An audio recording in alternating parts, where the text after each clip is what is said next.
En esta oportunidad vamos a hablar sobre valor terminal y tipo de cambio.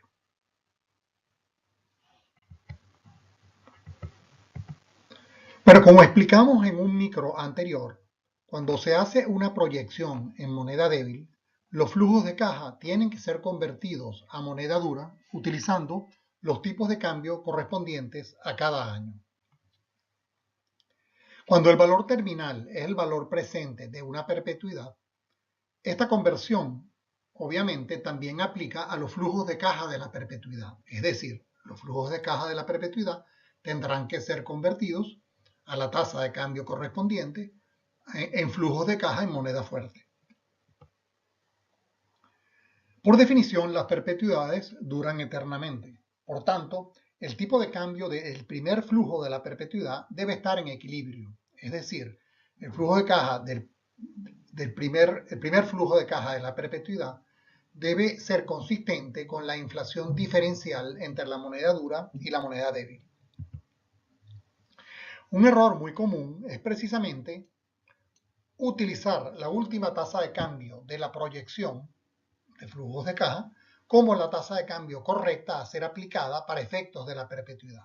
Pero claro, el problema es que esta tasa de cambio pudiera no estar en equilibrio. Vamos a ilustrar esto con un ejemplo. Imaginemos que tenemos, bueno, en primer lugar definamos los términos, ¿no? Vamos a definir como WC a moneda débil, por weak currency en inglés. SC, moneda dura, por strong currency en inglés. FCF, por el flujo de caja libre. Y XR, por el tipo de cambio. Y el tipo de cambio viene dado como moneda débil, weak currency, dividido entre moneda fuerte, strong currency.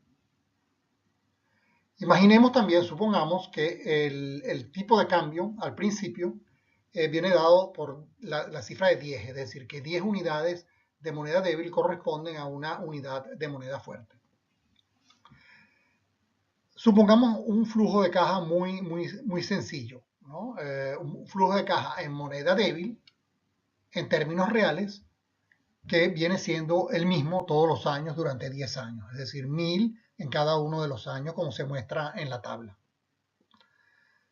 Supongamos que hay una inflación estimada en moneda débil del 5% en el primer año, de 6% en el segundo año, de 8% en el tercer año, etcétera, como se muestra también en la tabla. Esto nos permite calcular el factor de inflación acumulada, ¿verdad?, en moneda débil durante todo el periodo. De manera que terminamos el año 10 con una inflación acumulada de 2,64.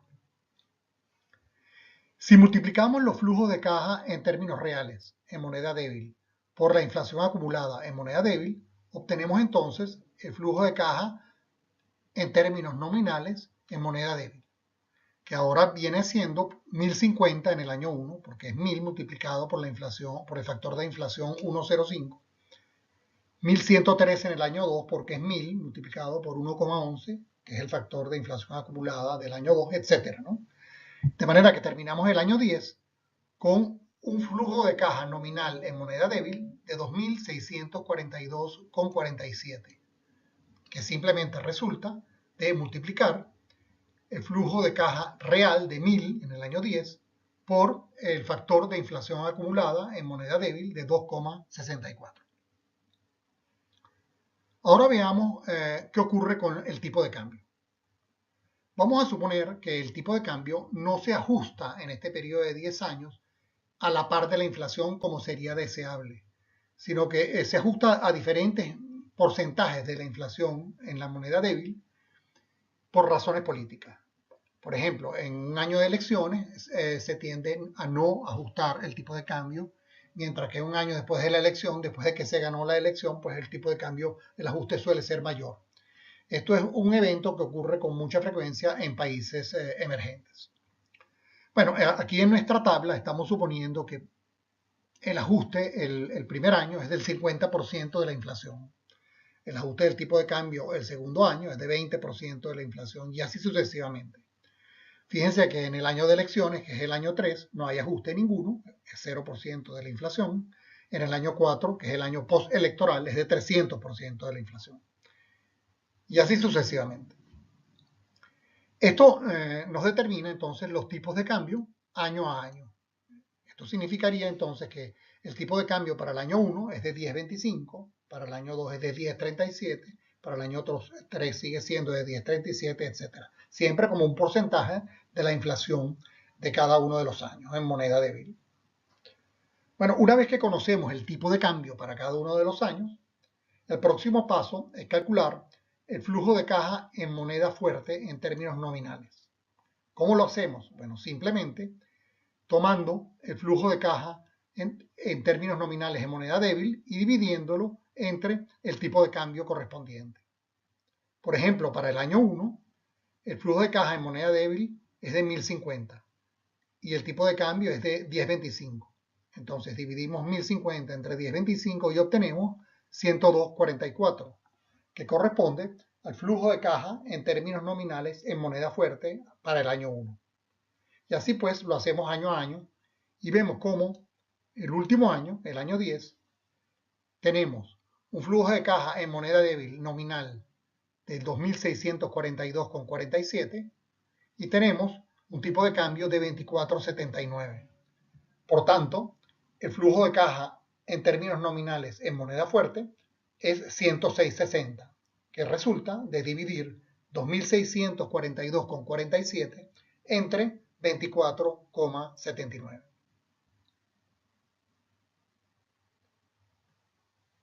Ahora, como vimos, el tipo de cambio en nuestro ejemplo no se ajustó a la par de la inflación. Si el tipo de cambio se hubiera ajustado a la par de la inflación, ¿cuál hubiera sido el tipo de cambio en el año 10? Bueno, simplemente sabemos que la inflación acumulada es de 2,64. El factor de inflación acumulada es de 2,64. Entonces el tipo de cambio al término del año 10, el tipo de cambio de equilibrio tendría que ser el tipo de cambio inicial de 10 multiplicado por 2,64. Entonces el tipo de cambio de equilibrio tendría que haber sido 26,42. Fíjense entonces que hay una diferencia más o menos significativa entre el tipo de cambio de equilibrio en el año 10 de 26,42 y el tipo de cambio que hemos obtenido simplemente con esta política de ajustes de tipo de cambio, digamos, políticamente motivada, que resultó ser 24,79. Realmente tendríamos entonces que utilizar el tipo de cambio de equilibrio para efecto de la perpetuidad. Por tanto, el flujo de caja del año 10 tendríamos que ajustarlo. Ya no sería 106,60, sino tendría que ser 100. Y 100 simplemente resulta de dividir el flujo de caja nominal en moneda débil del año 10, que es 2.642,47, entre la tasa de cambio de equilibrio que hemos estimado para el año 10 de 26,42. Y obtenemos entonces 100. Entonces este es el ajuste pues, que hay que hacer en el último flujo de caja en moneda fuerte para efectos de la perpetuidad.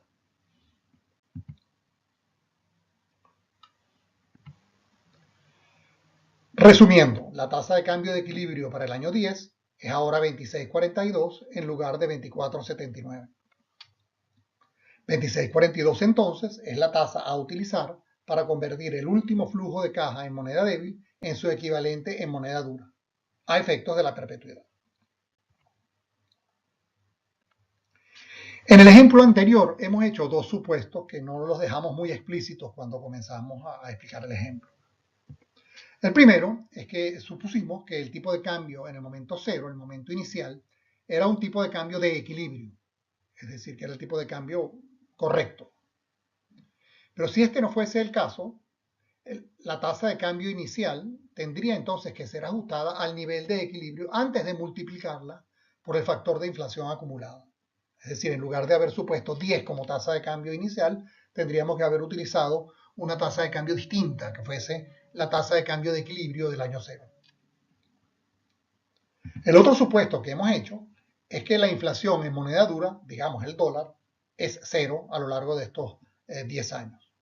De no ser así, entonces el tipo de cambio de equilibrio al final de la proyección tiene que ser calculado teniendo en cuenta también la inflación en moneda dura. Y esto se hace utilizando esta fórmula que tenemos aquí abajo, ¿no? Simplemente el tipo de cambio XR en el año N es igual al tipo de cambio XR en el año 0, y ahora este tipo de cambio XR0 es la tasa de cambio de equilibrio, multiplicada por este ratio que tenemos aquí, que es en el numerador 1 más la inflación acumulada en moneda débil y en el denominador 1 más la inflación acumulada en moneda fuerte. Vamos entonces a volver a nuestro ejemplo para hacer el ajuste correspondiente. Digamos entonces que la tasa de cambio de equilibrio pues ya no es 10 en el año 0, sino es 12. Y también supongamos, ¿no?, que la inflación en moneda dura, la inflación anual es igual todos los años, es del 2%. Si este fuese el caso, entonces tendríamos un factor de inflación acumulado en moneda dura de 1,22, que sería el resultado de ir acumulando este 2% de inflación anual durante 10 años. Y aplicando entonces la fórmula que tenemos aquí, entonces estimamos que el tipo de cambio de equilibrio en el año 10, ya teniendo en cuenta estas dos alteraciones, primero que el tipo de cambio inicial ya no es 10 sino 12, y en segundo lugar que hay una inflación también en moneda fuerte, teniendo en cuenta estas dos cosas y utilizando la fórmula, obtenemos una nueva tasa de cambio de equilibrio en el año 10 de 26,01. Entonces, si tomamos el flujo de caja en moneda débil del año 10 que teníamos anteriormente y lo dividimos entre 26,01, que es la nueva tasa de cambio de equilibrio, obtenemos entonces un flujo de caja para el año 10 para efectos de la perpetuidad de 101,58, porque es ligeramente diferente al flujo de 100 que habíamos obtenido anteriormente. Resumiendo entonces, el nuevo tipo de cambio para t igual 10 es 26,01 en lugar del resultado anterior de 26,42.